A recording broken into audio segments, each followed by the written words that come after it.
Shalom Alivers, puji Tuhan kita berjumpa lagi dalam ibadah Youth Alive Online hari ini. Semoga teman-teman semua dalam keadaan yang sehat ya. Buat teman-teman yang belum tergabung dalam ibadah Cool Online, dapat menghubungi di nomor di bawah ini. Bagi teman-teman yang rindu memberikan persembahan, dapat mentransferkan ke rekening BCA di nomor 4400303032 atas nama GBI Seropati. Dan teman-teman jangan lupa untuk follow Instagram Youth Alive di @alivemlg. Mari kita siapkan Alkitab kita buka hati kita untuk menerima kebenaran firman Tuhan hari ini. Selamat beribadah, Tuhan Yesus memberkati. Pentakosta ketiga adalah pencurahan Roh Kudus yang dahsyat di zaman ini, melebihi yang terjadi di Azusa Street. Pentakosta ketiga akan mengakibatkan penuaian jiwa yang terbesar dan yang terakhir sebelum Tuhan Yesus datang kembali. Pentakosta ketiga akan membangkitkan generasi Yeremia, yaitu anak-anak muda yang dipenuhi Roh Kudus, cinta mati-matian kepada Tuhan Yesus, tidak kompromi terhadap dosa, dan akan bergerak untuk memenangkan jiwa. Pentakosta ketiga lahir di Indonesia dan bergerak ke bangsa-bangsa. Gerakan ini dari timur ke barat dan akan kembali ke Yerusalem. Pentakosta ketiga akan memberikan kuasa untuk menyelesaikan amanat agung. Dan setelah itu, Tuhan Yesus datang kembali.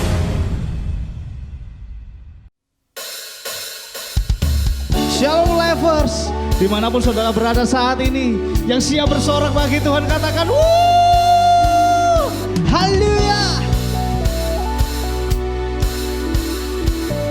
Lebih lagi, sorak-sorak buat Tuhan, haleluya.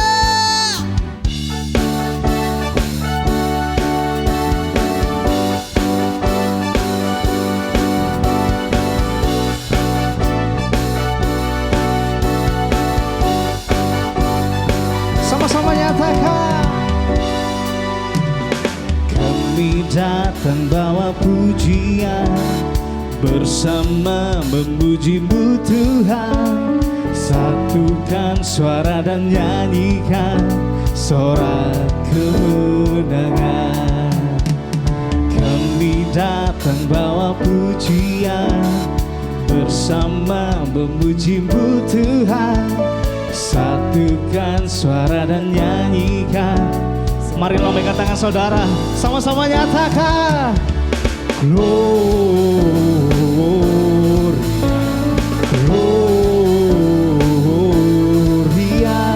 besar Tuhan, ditinggikan di atas segala. Lebih lagi nyatakan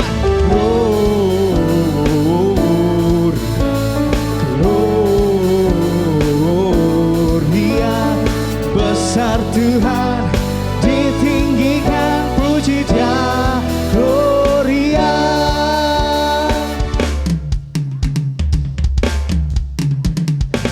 Berikan kemuliaan buat Tuhan, sebab Dia baik, bahwasanya untuk selama-lamanya, amin. Dengan segenap hati sama-sama nyatakan, kami datang bawa pujian, bersama memuji-Mu Tuhan.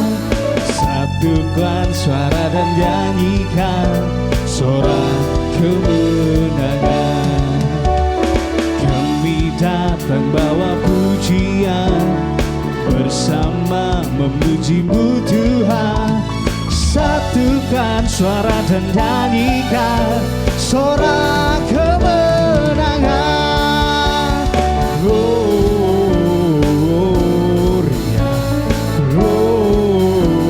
Gloria, besar Tuhan, ditinggikan di atas segalanya.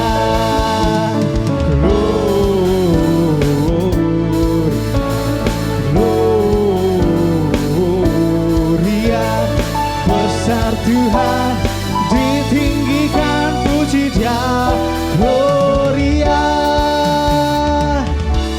tepuk tangan di atas kepala.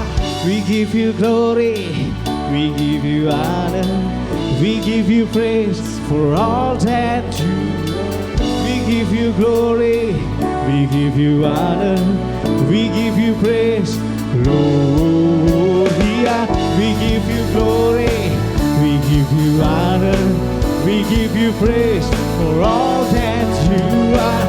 We give you glory, we give you honor, we give you praise, Gloria. We give you honor, we give you honor, we give you praise for all that you are. We give you glory, we give you honor, we give you praise, Lord, Lord,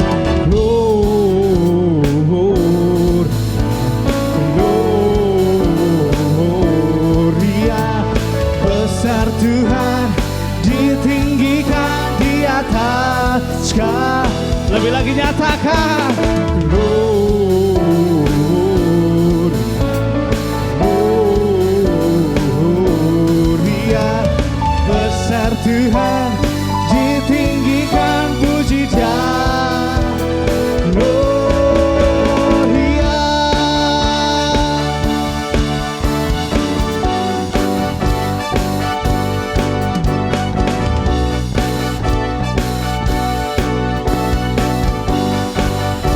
Shout, Gloria, Haleluya. Berikan sorak-sorai kemuliaan bagi Raja segala Raja, Haleluya.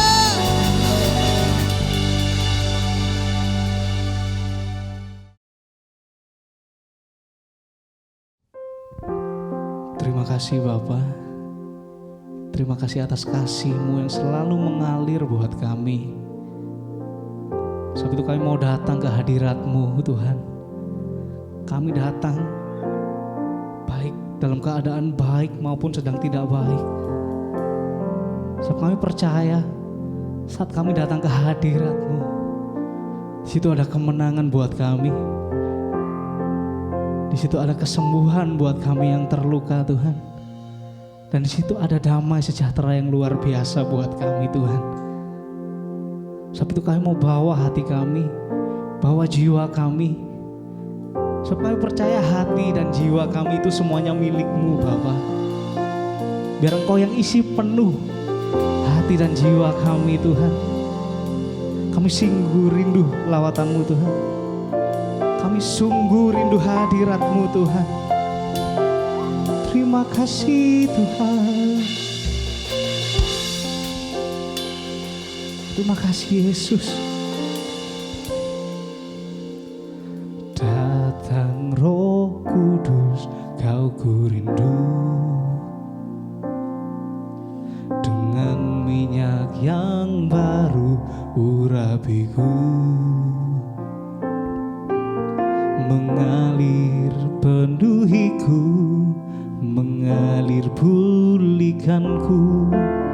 Kuasa-Mu bebaskan hidupku. Datang Roh Kudus, Kau ku rindu. Dengan minyak yang baru urapiku.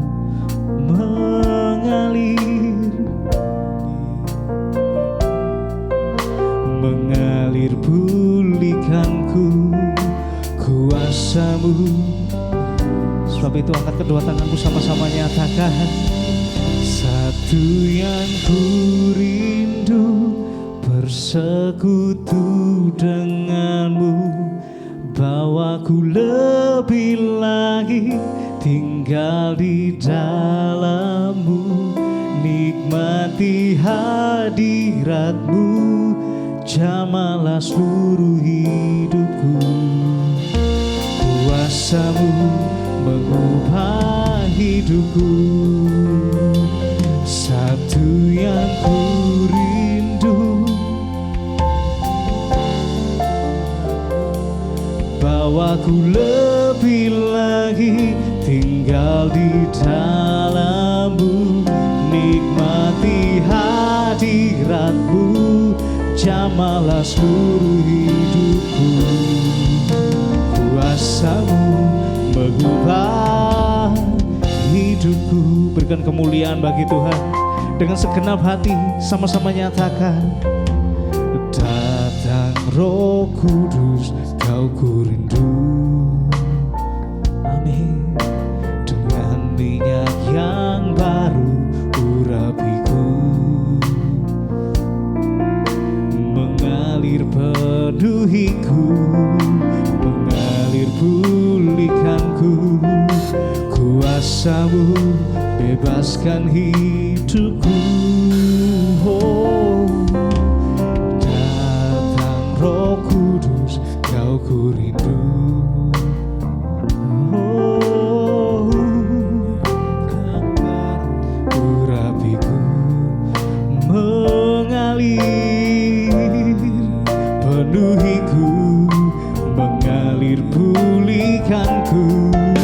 Kuasa-Mu bebaskan hidupku. Oh, satu yang ku rindu, bersekutu denganmu.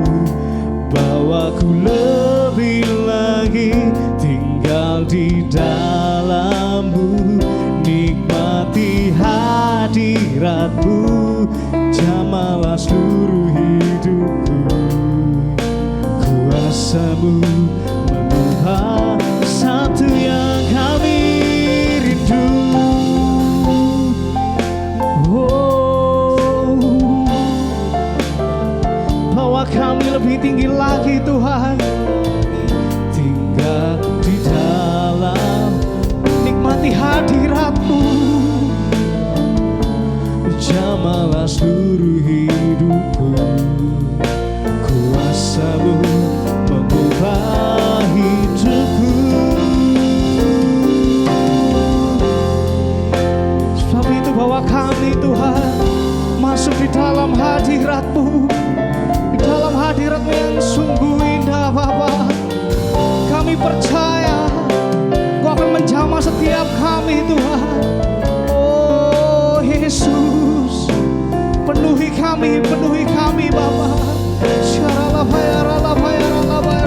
Mari sembah Dia.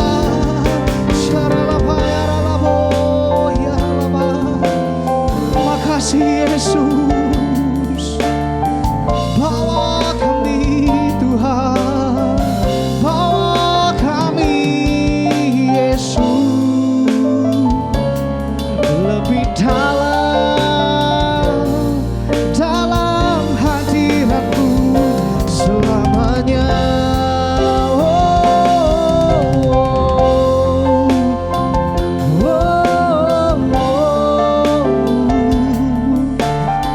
Itu yang kami rindu Tuhan, itu yang kami rindukan. Kami berada di dalam hadirat-Mu selama-lamanya Tuhan.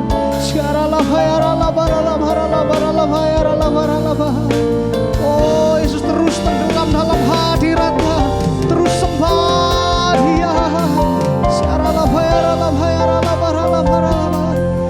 Oh Yesus, dengan apa kami dapat membalas segala kebaikan-Mu Tuhan. Hanya pujian, sembah yang terbaik hanya bagi-Mu, hanya bagi Raja segala Raja Yesus.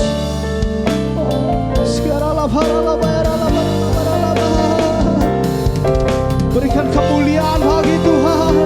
Sama-sama nyatakan, satu yang ku rindu, bersekutu denganmu.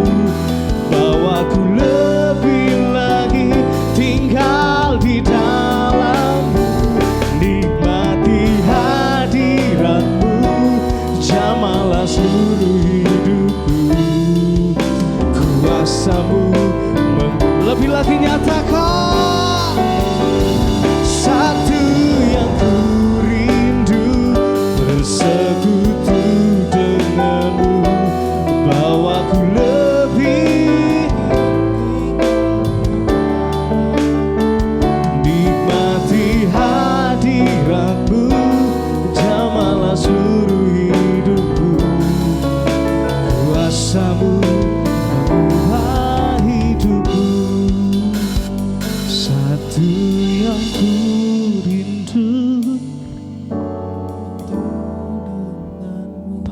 kami Tuhan.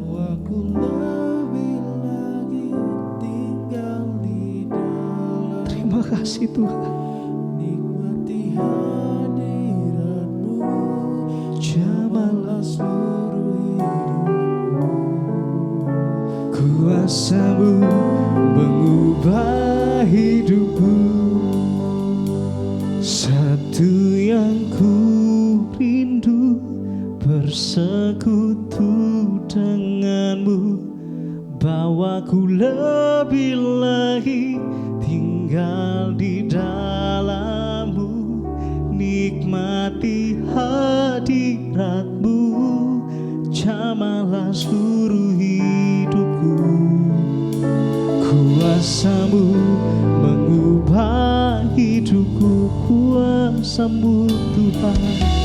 Kuasa-Mu mengubah hidupku, oh, oh. Kuasa-Mu mengubah hidupku. Kuasa-Mu, hadirat-Mu Tuhan, memenuhi hidupku selamanya, selamanya Tuhan. Kami mau dalam hadirat-Mu, kuasa-Mu, lawatan-Mu mengalir, mengalir, memenuhi hati yang terluka, memenuhi jiwa yang terhilang. Kami rindu Tuhan, segala puji, segala hormat kemuliaan hanya bagi nama-Mu Tuhan.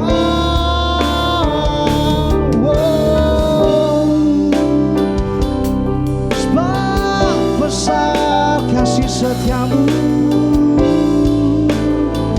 di dalam hidupku.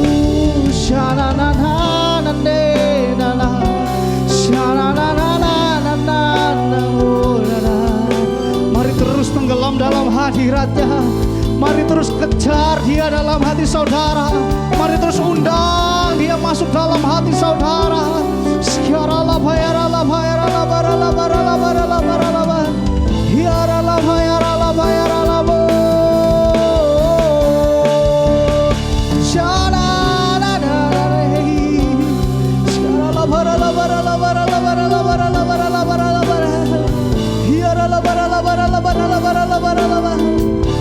terima kasih Tuhan.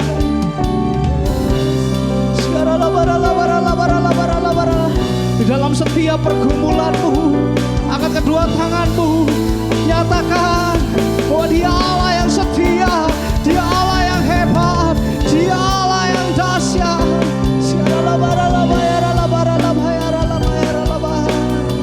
Oh Yesus,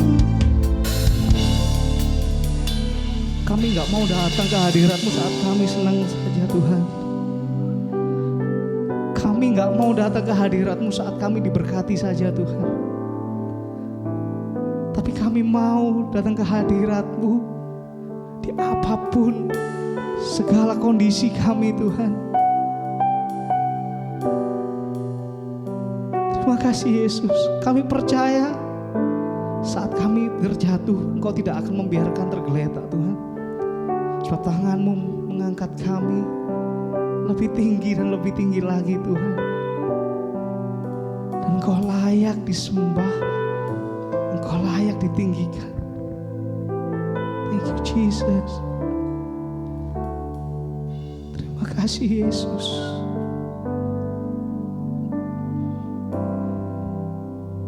Segala pujian dan syukur bagi-Mu,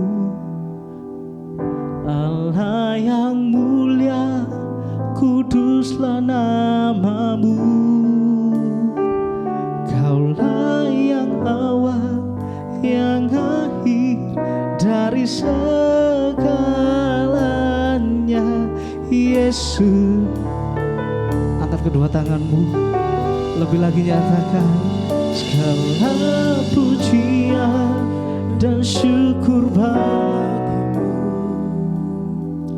Allah yang mulia, kuduslah namamu. Kaulah yang awal, yang akhir dari segalanya, Yesus. Kaulah pujian segala pujian dan syukur bagimu, Allah yang mulia, kuduslah namamu. Kaulah yang awal, yang akhir dari segalanya,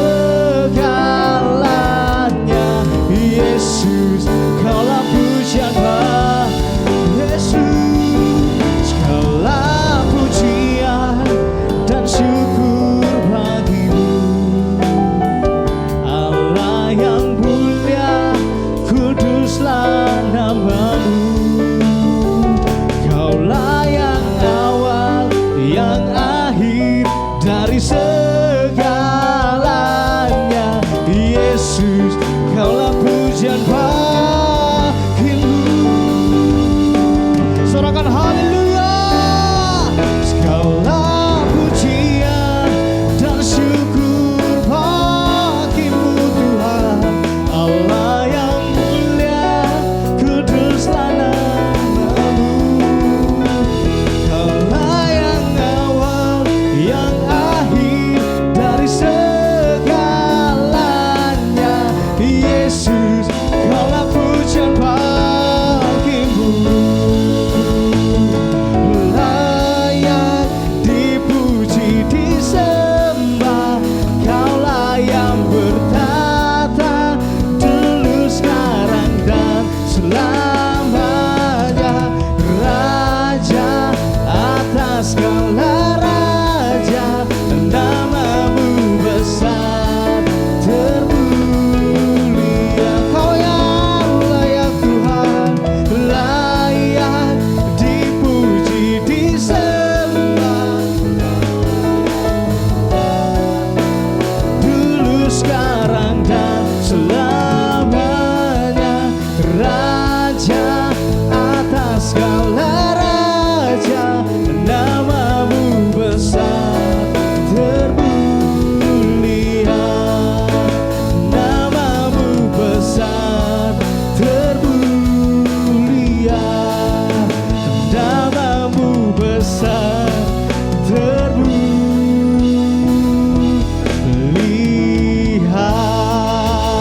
Berikan sorak-sorai kemuliaan bagi Tuhan. Haleluya.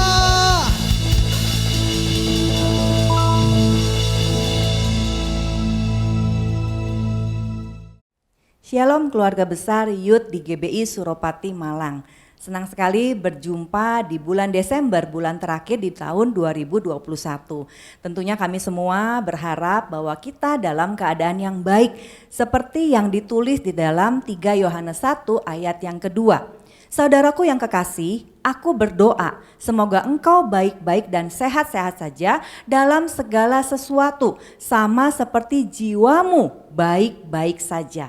Di sini ditulis jiwa, ada penekanan yang penting ternyata di sini, sampai Alkitab menulis beberapa kali tentang kesehatan jiwa. Nah, surat ini ditujukan untuk melawan pemimpin palsu yang mengganggu kehidupan jemaat. Ditulis oleh Rasul Paulus kepada seorang pemuka jemaat yang bernama Gaius. Jadi memang di dalam pergumulannya seorang Gaius, seorang pemuka jemaat, dia mengalami satu serangan ya dari para pemimpin agama palsu di komunitasnya. Jadi Rasul Paulus yang peduli, dia mengatakan berharap bahwa semoga jiwa Gaius terpelihara dalam keadaan yang baik-baik saja. Nah, penting bagi kita ternyata untuk memperhatikan, mengawasi dan merawat kesehatan jiwa kita. Karena kemakmuran dan kesehatan yang kita alami akan kita alami, akan kita bisa maksimalkan apabila jiwa kita lebih dulu makmur dan sehat. Ya, jadi memang semuanya itu berasal dari dalam dan keluar. Hal ini justru yang sering terabaikan. Kita terlalu sering fokus kepada skincare, mungkin body care, sehingga lupa dengan yang namanya soul care atau memaintain kesehatan jiwa. Di dalam jiwa ada yang namanya pikiran, kehendak, dan perasaan. Jadi memang di dalamnya ini ada yang dinamakan dengan isu mental health atau kesehatan mental. Mental health issue ini terakhir-terakhir ini sering sekali dikumandangkan karena memang banyak orang yang merespon ya kurang tepat terutama di masa pandemi ini. Jadi berbagai fenomena itu muncul ke permukaan di masa-masa pandemi sehingga membuat kita harus semakin sadar memelihara kesehatan jiwa kita. Pada saat terabaikan, maka kita tidak punya yang namanya damai sejahtera. Kita tidak punya yang namanya iman, pengharapan, kasih, pengampunan. Yang ada adalah jiwa yang miskin, penuh dengan kebencian, kemudian minder, insecure, worry, dan akhirnya menarik dosa datang ke dalam hidup kita. Nah, perlu diketahui di sini remaja ya atau kaum muda adalah kelompok individu yang paling rentan mengalami isu mental health. Banyak faktor penyebabnya yaitu diantaranya keinginan besar untuk mandiri, mencari identitas ya. Kemudian tekanan saat menyesuaikan diri dengan teman sebaya. Ada remaja yang mudah diterima oleh satu kelompok pertemanan, tapi ada remaja yang penuh perjuangan untuk bisa diterima oleh satu komunitas pertemanannya. Mungkin mereka melihat dari status sosial, status pendidikan, dan lain sebagainya. Kemudian ada lagi hal-hal yang berasal di dalam keluarga inti, yaitu konflik antara orang tua. Mungkin juga orang tua melakukan abuse secara fisik atau secara psikis kepada remaja. Ada lagi faktor yang bisa menyumbang ya penurunan kesehatan mental, yaitu meningkatnya akses dan penggunaan teknologi. Yang pada akhirnya remaja mudah sekali merasa insecure pada keadaan dirinya. Apa yang dimaksud dengan penggunaan teknologi, peningkatan penggunaan teknologi? Nah, Wall Street Journal menemukan bahwa penggunaan Instagram ternyata berdampak negatif kepada kesehatan mental terutama remaja putri. Salah satu masalah mental yang menjadi sorotan adalah dampak body image atau penggambaran kondisi fisik tertentu yang membuat tidak sedikit remaja putri merasa tidak nyaman dengan dirinya sendiri. Ya, kalau kita melihat postingan di Instagram itu semuanya mengarah kepada satu standar yang dunia tetapkan, yaitu ya punya body yang langsing, yang kurus, muka yang lancip, ya, kemudian rambut panjang, kulit yang putih, dan lain sebagainya. Mungkin juga mengenakan barang-barang branded, ya, itu untuk kaum wanita. Nah, Instagram sendiri memang sudah memiliki satu kebijakan bahwa nanti ke depannya yang bisa menggunakan Instagram adalah orang yang berusia di atas 13 tahun ke atas.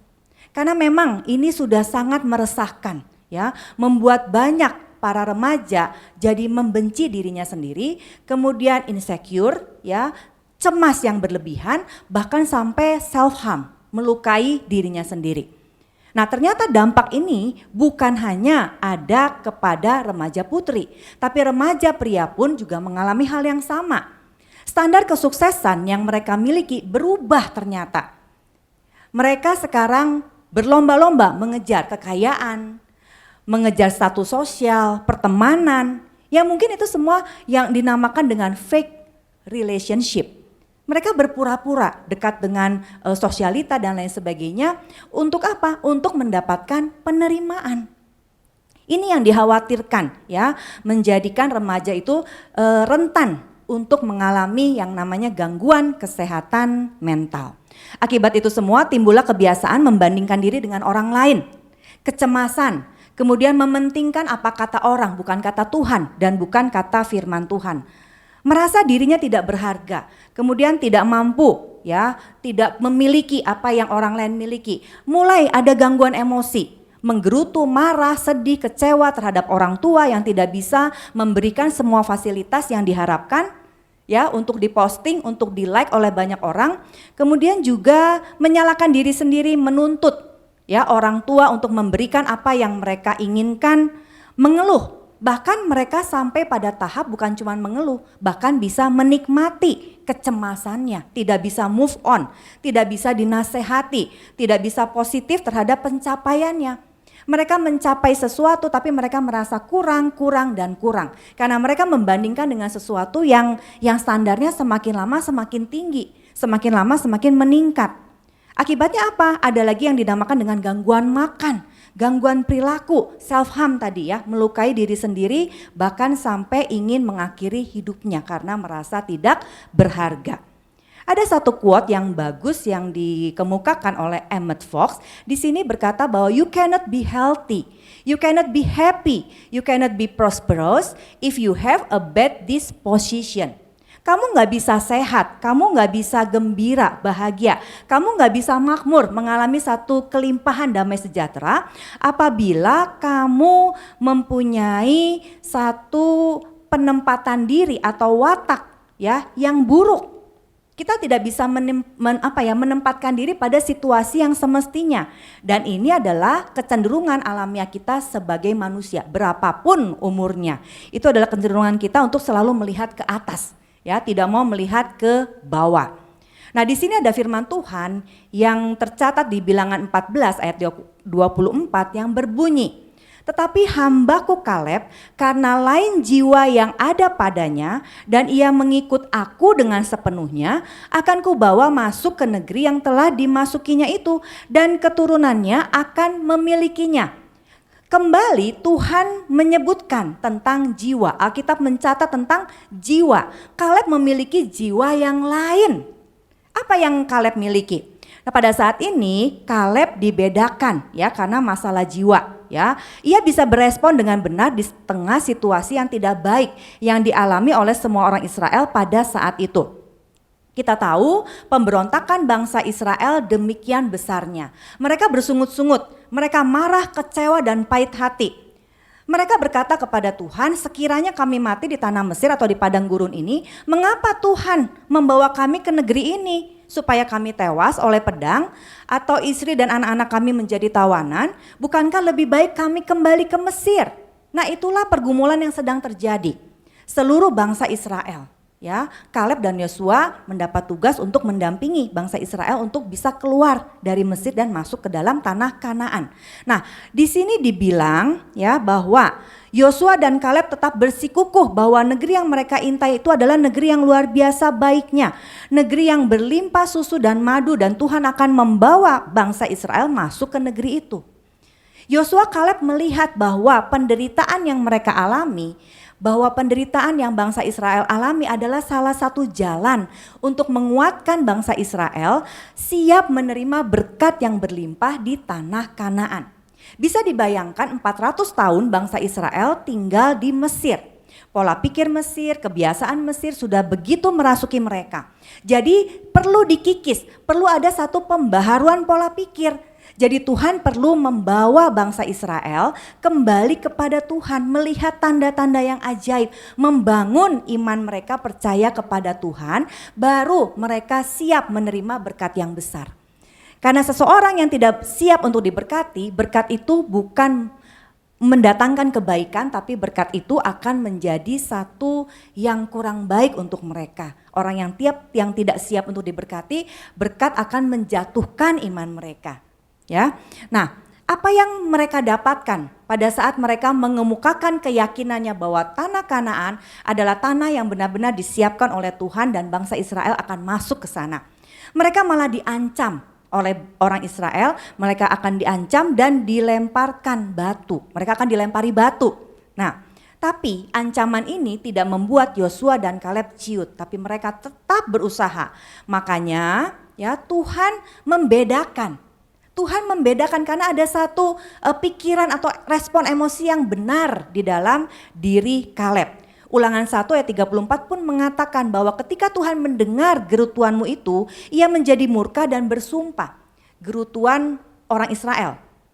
Ulangan 1 ayat 35, tidak seorang pun dari orang-orang ini, angkatan yang jahat ini akan melihat negeri yang baik yang dengan sumpah kujanjikan untuk memberikannya kepada nenek moyangmu. Ayat yang ke-36, kecuali Kaleb bin Yefune, dialah yang akan melihat negeri ini dan kepadanya dan kepada anak-anaknya akan kuberikan negeri yang diinjaknya itu karena dengan sepenuh hati ia mengikuti Tuhan. Yosua Kaleb merespon dengan benar. Ia mempunyai satu kepercayaan yang tak benar. Dia tahu siapa Tuhannya. Sedangkan orang Israel melihat Tuhan sebagai Allah yang jahat. Allah yang membawa bangsa Israel keluar dari Mesir dan menyia-nyiakan kehidupan mereka dengan membinasakan mereka di padang gurun. Hati-hati, apa yang kita pikirkan bisa membahayakan kesehatan mental kita. Situasi yang datang kepada kita, entah itu hal positif, hal negatif, bahkan hal yang netral sekalipun, akan mempengaruhi pikiran, emosi, dan tindakan kita. Itu 3 in 1, ya, semuanya itu akan saling berkaitan. Nah, bila kita punya pikiran negatif, semua hal yang baik akan direspon oleh emosi kita dan tindakan kita menjadi negatif. Kalau kita punya pikiran yang negatif. Tapi lain halnya bila kita memiliki pikiran positif. Semua hal yang tidak baik pun, situasi yang datang pada setiap kita yang tidak baik pun, maka akan menjadi positif. Respon kita akan menjadi positif. Itu yang tadi, yang Kaleb alami. Ya, masalahnya sama, dia mengalami kesulitan juga di padang gurun. Bukan dalam hal ini Kaleb dibedakan ya, dia enak sendiri gitu, enggak. Dia bersama orang Israel mengalami hal yang sama. Sama pandemi ini, tidak ada orang yang bisa terluput dari pandemi ini, kurang lebih 2 tahun. Ya, pandemi ini tidak membeda-bedakan orang dari status sosial manapun, mau itu pengerja, mau itu jemaat, mau itu hamba Tuhan, sama semuanya mengalami. Tapi yang membedakan adalah bagaimana respon kita. Apabila di dalam kita, pikiran kita sudah positif, maka kita bisa memaknai peristiwa yang terjadi. Mungkin kita kehilangan orang-orang yang dikasihi. Mungkin ada penyesalan. Mungkin ada satu pergumulan yang Tuhan belum jawab. Sebaiknya kita tidak menyesali menanyakan kepada Tuhan kenapa. Kalau saya dulu seperti ini maka akan seperti itu. Itu tidak akan mendapatkan jawabannya. Tapi sebaiknya kita memaknai setiap peristiwa yang datang ke dalam kehidupan kita dengan satu pertanyaan. Apa yang bisa saya dapatkan dari pelajaran kehidupan ini? Apa yang bisa saya temukan, pertolongan Tuhan apa yang bisa saya tuliskan di dalam kondisi yang seperti ini. Maka kita akan menemukan banyak sekali jawabannya. Dan kita akan bisa menuliskan satu persatu sampai halaman buku kita mungkin akan penuh dengan kebaikan Tuhan atau kebaikan orang-orang yang Tuhan kirimkan pada setiap kita. Nah, Yudas 1 ayat 14-16 menuliskan tentang satu sikap yang bisa masuk ke dalam kategori orang fasik. Ya, Yudas 1 ayat 14. Juga tentang mereka Henok keturunan ke-7 dari Adam telah bernubuat. Katanya sesungguhnya Tuhan datang dengan beribu-ribu orang kudusnya, ayat yang 15, hendak menghakimi semua orang dan menjatuhkan hukuman atas orang-orang fasik karena semua perbuatan fasik yang mereka lakukan. Dan karena semua kata-kata nista yang diucapkan orang-orang berdosa yang fasik itu terhadap Tuhan. Ayat yang ke-16, mereka itu orang-orang yang menggerutu dan mengeluh tentang nasibnya, hidup menuruti hawa nafsunya. Tetapi mulut mereka mengeluarkan perkataan-perkataan yang bukan-bukan dan mereka menjilat orang untuk mendapatkan keuntungan. Di sini dibilang orang-orang yang menggerutu, orang-orang yang mengeluh itu masuk kategori orang-orang yang akan dihukum. Masuk ke dalam kategori orang-orang fasik. Mungkin pemikiran kita ya orang-orang fasik adalah orang-orang yang membunuh mungkin, kriminal tingkat tinggi mungkin. Tapi ada hal sederhana yang sering kita lakukan yang akan membawa kita ke dalam kategori kita menjadi orang-orang fasik. Hati-hati makanya ya dengan pikiran, emosi itu akan menjadikan kita mengeluarkan perkataan yang nista, perkataan yang sia-sia, perkataan yang tidak ada artinya. Dan kita masuk menjadi kategori orang-orang yang fasik. Makanya perlu sekali kita mengalami yang namanya memikirkan semua yang baik, yang benar, yang mulia. Seperti yang Filipi 4 ayat 8-9 katakan. Akhirnya saudara-saudara yang benar, ini adalah suatu pembaharuan pola pikir. Ya, kalau kita sadar kita selama ini memikirkan hal-hal yang salah sehingga kita jadi overthinking, insecure, membanding-bandingkan, tidak bersyukur, maka kita harus punya satu komitmen, titik balik untuk kita mau merubah pola pikir kita. Dan firman Tuhan sudah menuliskannya jauh-jauh sebelum isu mental health ini marak ya di tahun-tahun ini.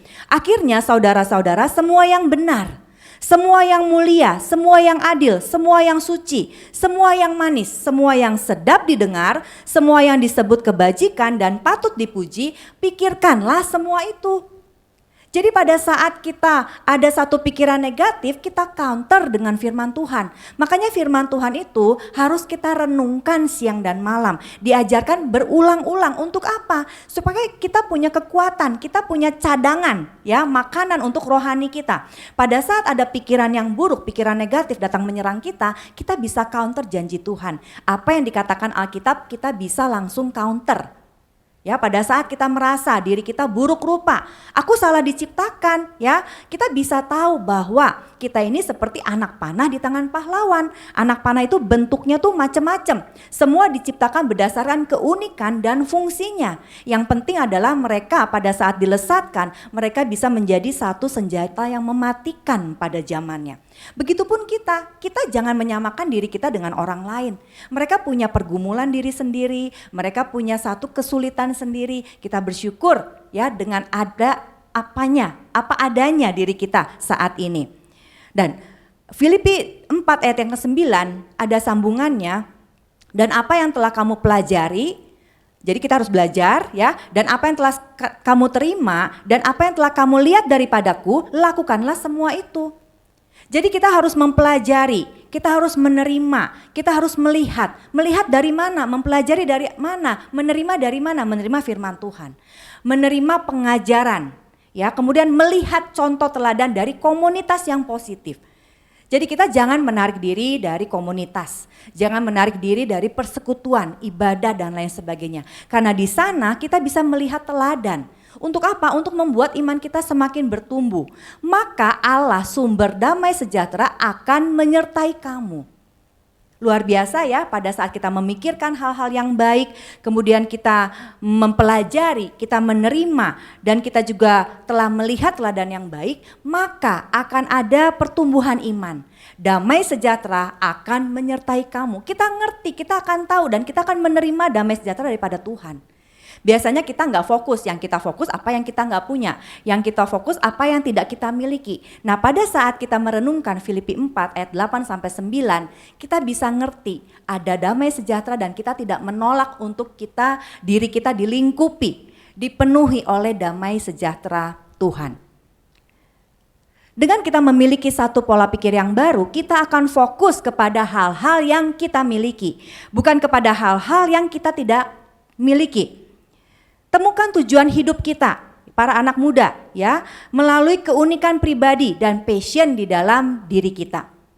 Saya singkat menjadi 3D of my life ya, 3 dimensi gitu ya, 3D dari kehidupan. Yang pertama, D yang pertama adalah desain.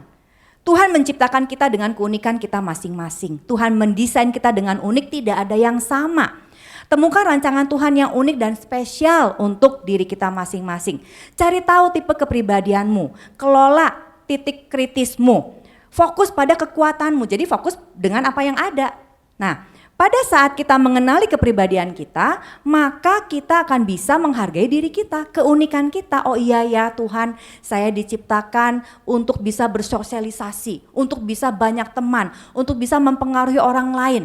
Wah, saya bersyukur ya Tuhan kasih seperti ini. Saya tidak mau menjadi seperti orang yang lain, karena tiap-tiap orang Tuhan desain secara unik. Akibatnya kita bisa menghargai orang lain, kita tidak merasa salah diciptakan, tetapi kita bangga bahwa Tuhan menciptakan kita unik. Ketahuilah di Efesus 2 ayat yang ke-10 mencatat bahwa kita ini buatan Allah, diciptakan dalam Kristus Yesus untuk melakukan pekerjaan yang baik, yang dipersiapkan Allah sebelumnya, dan Ia mau supaya kita hidup di dalamnya. Tidak ada yang kebetulan dari setiap kita hadir di dunia ini, dari orang tua kita saat ini, dari latar belakang dan sejarah keluarga kita. Apapun prosesnya, Ya, mungkin kita lahir dari keluarga yang broken home, mungkin kita nggak punya ayah atau nggak punya ibu di masa kecil kita, tapi apapun prosesnya, tidak ada yang salah dengan semua itu. Semua itu justru membawa kita lahir dan membawa kita belajar akan sesuatu yang terjadi di masa lalu dan membuat kita semakin kuat menjalani kehidupan kita di masa sekarang. Yang kedua adalah desire. Temukan kerinduan, desire, passion yang Tuhan taruh di dalam hidupmu. Desire atau passion adalah sesuatu yang membara di dalam kehidupan kita. Kita tahu yang namanya Albert Einstein, ya, suatu nama yang tidak asing buat setiap kita. Kontribusinya terhadap dunia fisika itu tidak perlu diragukan lagi. Mengapa Einstein bisa terkenal hingga saat ini? Karena dia melakukan apa yang menjadi passionnya. Dia menghabiskan ya banyak sekali jam, beratus-ratus mungkin beribu-ribu jam di laboratorium, sementara orang-orang lain seusianya mungkin bermain, hangout mungkin ya, membangun relasi dan lain sebagainya. Apa yang membuat Einstein bisa bertahan? Karena dia memiliki passion. Dia memiliki satu gairah untuk menyelidiki dan sampai menemukan satu rumus-rumus yang bisa berguna untuk orang lain. Nah, itulah yang dinamakan dengan desire. Setiap orang mempunyai passion tertentu. Tuhan kasih, itu adalah karunia Tuhan. Nggak mungkin setiap orang lahir, bertumbuh, dididik ya sampai sedemikian rupa sampai tahap ini dan tidak tahu apa yang membuat hal-hal yang menarik untuk dia lakukan. Dan dia bisa expert di sana. Bagaimana kita mengetahui passion kita? Yang pertama ya, itu adalah karunia Tuhan. Tuhan menciptakan kita untuk melakukan sesuatu. Ingat Efesus 2 ayat yang ke-10. Semua orang punya tugas, apapun tugas itu. Di lingkup kecil, lingkup yang sedang, lingkup yang besar, semua orang punya tugas. Kemudian passion itu selalu ada dalam diri kita. Sejak kita lahir dan semakin bertambah usia kita, passion itu akan semakin besar. Kemudian passion itu membuat kita mudah melakukannya. Ada orang-orang yang menggambar itu nggak pakai mikir, ya. Tapi sebagian orang menggambar itu sesuatu yang menakutkan, ya. Sampai berkeringat dan gambarnya tuh kaku banget, ya. Udah les gambar, udah dikasih kursus dan lain sebagainya, gurunya banyak. Tapi tetap tidak bisa menghasilkan karya dibandingkan dengan orang yang memang dia passionnya untuk menggambar. Ada orang yang menyanyi nggak pakai mikir, nggak pakai latihan lama, cuman perlu memoles. Ya, tapi memang Tuhan sudah kasih passionnya, main musik pun seperti itu. Memasak mungkin ya, ada orang-orang pria atau wanita yang memasak itu naturnya. Mereka bisa mengkombinasikan berbagai macam bahan, berbagai macam bumbu untuk menghasilkan satu masakan yang luar biasa enaknya. Mungkin bagi sebagian orang memasak itu sesuatu yang menakutkan. Memasak itu sesuatu yang dihindarilah kalau perlu gitu ya. Nah, itu tanda-tanda supaya kita bisa mengenali passion di dalam diri kita. D yang ketiga adalah destiny. Jadi pada saat kita menemukan design dan desire, maka kita akan mudah menemukan destiny. Apa yang menjadi tujuan Tuhan menciptakan kita? Destiny itu ibaratnya harta karun yang terpendam sekian lama masanya. Kemudian desain dan desire adalah peta yang menunjukkan lokasi harta karun itu. Dengan kata lain, jika kita memiliki peta dan mengikutinya, maka cepat atau lambat kita akan sampai di tempat harta karun itu berada. Ya, jadi ingat 3D itu ya, kita mengubah pola pikir dan kita ingat Tuhan itu punya maksud, punya tujuan, punya sesuatu yang luar biasa bagi setiap kita. Dari sini kita akan bisa mengucap syukur. Mengucap syukur atau mengeluh adalah soal pilihan. Mutlak adalah produk dari dalam diri kita.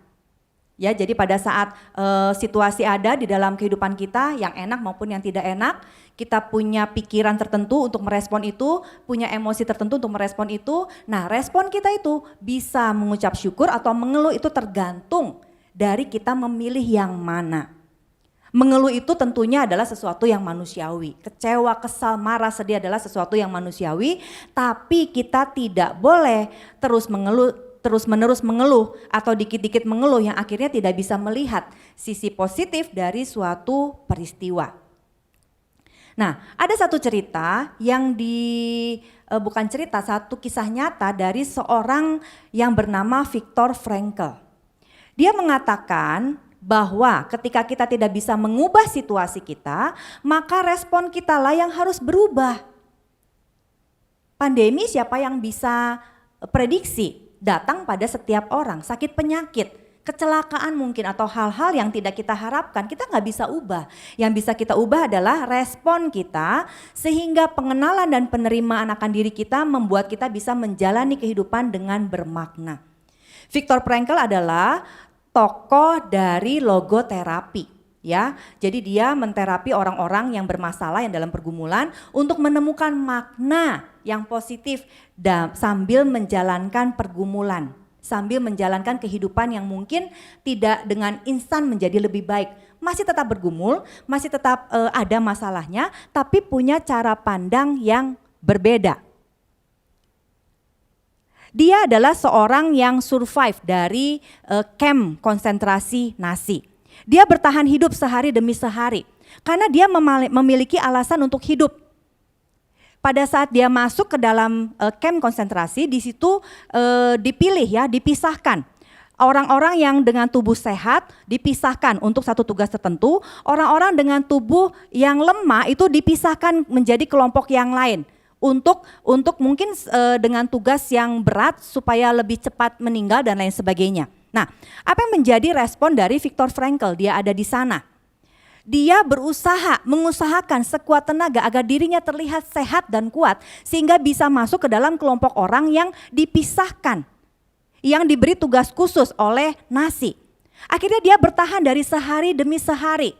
Dia tidak memikirkan pembebasan dirinya, dia memikirkan untuk satu sehari aja saya bisa bertahan, itu suatu pencapaian luar biasa.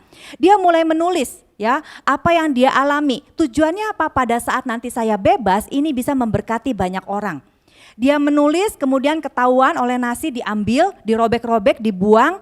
Dia tulis lagi demikian. Ya, dia sumputin gitu ya, dia sembunyikan di tempat yang kira-kira tidak terlihat, tapi akhirnya terlihat, dirobek setelah sekian ratus halaman, dirobek, dia tulis lagi. Itu yang dilakukan sehari demi sehari, sehingga apa? Terapi menulis membuat dia bisa bertahan. Akhirnya dia dibebaskan, dia mendapatkan satu kebebasan dan dia berumur panjang sampai 90 tahun. Ya, 90 tahun lebih, dan dia bisa menceritakan pergumulannya sampai menemukan makna kehidupan yang berharga. Lain halnya kalau Viktor Frankl tidak mempunyai ya satu kesadaran akan makna kehidupannya yang Tuhan izinkan untuk dia jalani. Dia akan menjadi seseorang yang depresi, dia akan menjadi seseorang yang penuh dengan keputusasaan. Ya, mungkin akan mudah terkena penyakit di camp konsentrasi ini. Tapi pada saat dia bisa merenungkan, dia bisa berpikir bahwa dia harus bertahan, tidak usah lama-lama, satu hari demi sehari. Ya, pokoknya ada satu progres. Nah, dia bisa mengucap syukur dan dia bisa melalui itu semua dengan keluar menjadi pemenang, bahkan lebih daripada pemenang. Yunus 2 ayat yang ke-9 mengatakan bahwa tetapi aku, Yunus ya, dengan ucapan syukur akan kupersembahkan korban kepadamu. Apa yang kunasarkan akan kubayar, keselamatan adalah dari Tuhan. Kalau kita lihat kisah Yunus itu luar biasa, ya, lari dari panggilan Tuhan, tapi kemudian Tuhan tangkap dengan caranya. Yunus 2 itu tentang doa Yunus ya, pada saat di perut ikan. Yunus yang sangat ingin keluar dari perut ikan yang bau gelap, sumpek, pokoknya itu keadaan titik terendah dalam kehidupan Yunus. Dia berdoa di ayat yang ke-1 sampai ke-6, dia menyatakan keluh kesahnya kepada Tuhan. Jadi boleh ya berkeluh kesah kepada Tuhan, boleh ya, kita menyampaikan kekecewaan kita ya kepada Tuhan, itu boleh seperti Yunus. Yunus bilang dia berada di dalam kesusahan, bagai di dalam dunia orang mati. Yunus itu terbawa oleh arus, terusir dari hadapan Tuhan, dia ada dikepung oleh air, terancam jiwanya. Kemudian Yunus menganalogikan jiwanya itu, dirinya itu dibelit lumut lautan. Kemudian dia merasa dirinya itu tenggelam ke dasar bumi. Sungguh ini bukan satu keadaan yang mudah bagi Yunus. Kemudian Yunus teringat kepada kasih Tuhan. Jadi setelah mengeluh, Yunus teringat kepada kasih Tuhan. Bukan Tuhan yang meninggalkannya, tetapi dia yang meninggalkan Tuhan. Ayat yang ke-9 luar biasa, Yunus bisa bersyukur dengan keadaannya, tadi dibaca ya. Tetapi aku dengan ucapan syukur akan kupersembahkan korban kepadamu, apa yang kunasarkan akan kubayar. Karena keselamatan adalah dari Tuhan. Ayat yang ke-10 luar biasa, pada saat Yunus bisa bersyukur, dia mengeluh kesahkan tentang kehidupannya, tapi dia bisa memaknainya bahwasanya Tuhan itu baik untuk selama-lamanya. Ayat yang ke-10, Yunus 2 ayat yang ke-10, lalu berfirmanlah Tuhan kepada ikan itu, dan ikan itu pun memuntahkan Yunus ke darat. Gak pakai lama ya, ayat yang ke-9 Yunus bisa bersyukur, akhirnya apa? Tuhan menyuruh ikan memuntahkan Yunus ke darat. Jadi saat kita bersyukur ada jawaban Tuhan. Tentunya sesuai dengan keinginan Tuhan. Jawaban Tuhan yang terbaik. Pada saat Yunus bersyukur, apa yang terjadi? Dia memperoleh kelegaan. Bukan cuman dia bisa berdamai dengan dirinya, tapi dia bisa mengalami satu kelepasan, dimuntahkan dari ikan. Nah, kabar baik bagi setiap kita semua anak-anak muda di GBI Suropati adalah jiwa kita bisa disegarkan kembali. Jiwa kita bisa di-take care, soul care kita itu bisa melewati pembacaan firman Tuhan. Sering-seringlah melakukan penyegaran jiwa supaya kita makmur dan sehat. Mazmur 19 ayat yang ke-8 mengatakan bahwa Taurat Tuhan itu sempurna, menyegarkan jiwa. Peraturan Tuhan itu teguh, memberikan hikmat kepada orang yang tidak berpengalaman. Mungkin kita memiliki satu pemahaman yang terbatas. Mungkin kita adalah bayi rohani mungkin ya. Tapi firman Tuhan menjamin bahwa Taurat Tuhan itu sempurna, menyegarkan jiwa, memberikan hikmat kepada orang yang tidak berpengalaman sekalipun. Luar biasa janji Tuhan pada setiap kita. Pengalaman hidup dapat memoles kita, atau pengalaman hidup dapat mengikis kehidupan kita, tergantung pada apa yang ada di dalam jiwa kita. Pikiran, perasaan, dan kehendak. Ya, biarlah melewati satu renungan hari ini, kita anak-anak muda bisa memiliki satu pengertian yang baru saat ini bahwa kita harus berubah. Kita tidak harus menjadi seperti yang dunia cetak, yang dunia dikte bagi setiap kita. Tetapi kita berubah oleh pembaharuan budi sehingga kita dapat membedakan mana kehendak Allah, apa yang baik dan berkenan kepada Allah, dan apa yang sempurna. Mari kita tutup di dalam doa.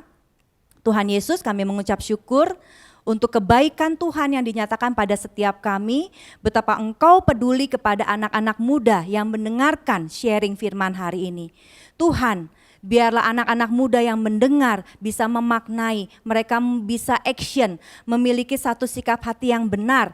Mereka tidak menjadi orang-orang yang lemah dan dikalahkan oleh dunia, tapi mereka bisa merawat jiwa mereka sedemikian rupa seperti yang Engkau inginkan melalui pembaharuan budi mereka, melalui pembacaan firman Tuhan, melalui komunitas yang benar. Mereka punya teladan yang baik. Berikan kepada setiap mereka mentor-mentor rohani, guru-guru yang mengajar, juga yang membimbing setiap anak-anak muda ini, sehingga mereka bisa bertumbuh dan dalam keadaan jiwa yang baik. Mereka dalam keadaan jiwa yang makmur, yang sehat, yang terus-menerus disegarkan dari hari ke harinya. Terima kasih Tuhan untuk hari ini, kami siapkan hati kami untuk menerima berkat Tuhan. Demikianlah berkat yang sempurna dari Allah Bapa, cinta kasih yang terus-menerus dari anaknya Tuhan Yesus Kristus, dan juga persekutuan yang manis dengan Roh Kudus menyertai setiap kita semua mulai hari ini sampai Tuhan Yesus datang, bahkan sampai selama-lamanya. Amin. Tuhan Yesus memberkati.